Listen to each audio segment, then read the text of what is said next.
It's Mickey here. So, like I said, it was 5:46 when I got up. It's now 25 to 7. I'm going to church very short while. I'm going to be there for 10:30, so I have to leave here at like quarter to 10 or whatever. So I did my bed yoga, and now I'm doing chair yoga. So I'm in a chair, see, and now I'm doing chair yoga because I'm still sore, and now I've got the motion. So we're going to do some shimmy shakes.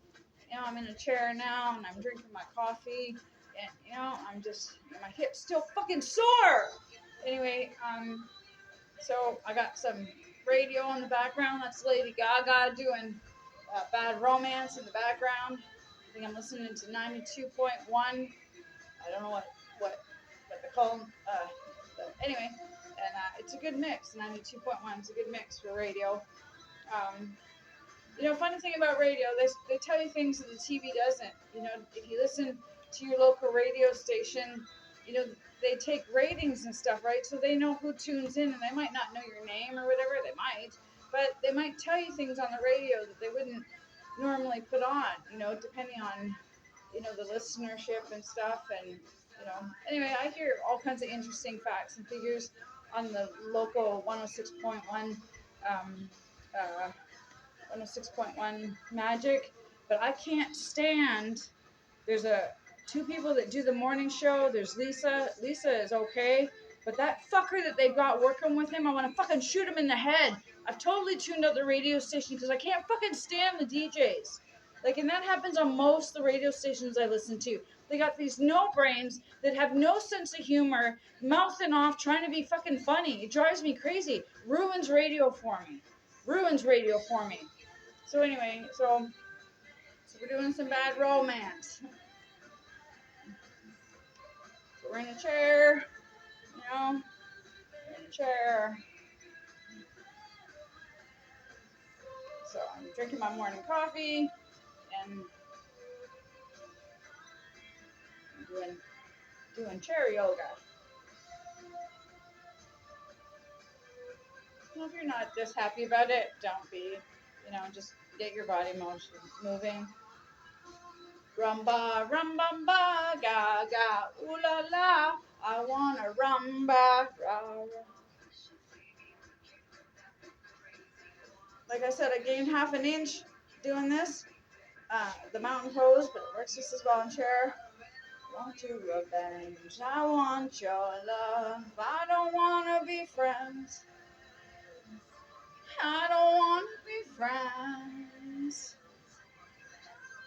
So that's the general idea. You can stick out your legs. You can see my leg. You can stick out your leg. Do some.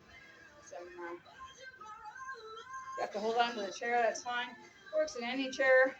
Dining room chairs. Push them away from the table. Works on your couch. Works on. If you got a lawn chair that you sit in the morning and have a smoke, you can still do this. You're smoking a little bit of weed, you still can do this. I don't know, meth, crack, you can still do this. But you still need to transport your body places. This isn't about, being perfect. Not about being perfect. It's they say that in recovery that rather than give things up, just start adding good things or whatever, just add different things. It doesn't even have to be good, just add different things.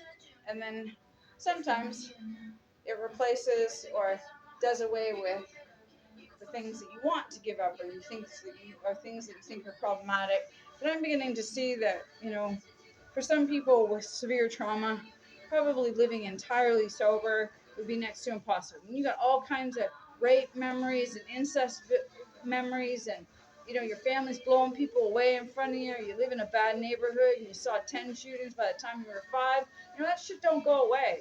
You live in that constant fear all the time. You see it everywhere I go. I mean, if I see, a garbage bag on the side of the thing, I think there's a dead body in it. Honest to God. I go in the river and I'm like, I'm going to find a baby floating. It's just a shit show in my head now. And, because I see death and destruction everywhere. So, like I said, I don't know that doing without caffeine and sugar is ever going to be possible, or codependency or sex and love addiction. I don't know if it's ever going to be possible, but the best I can do is try and love my body and me the best I can, and realize that like, yeah, life is rough, and denying that just makes it rougher. So that's yoga ease, chase the pain, bed yoga, or bed yoga, I like to call it, and chair yoga. Just do it. Oh, and if you want to pay me, if you like my ideas, it's Lisa McWhinney Inc. So that's Lisa, Lisa, McWhinney, capital M, small c, capital W, small HINNIE, storm1234.lm@gmail.com. Phone number is 226-821-9198. Send me a freaking buck. Or don't.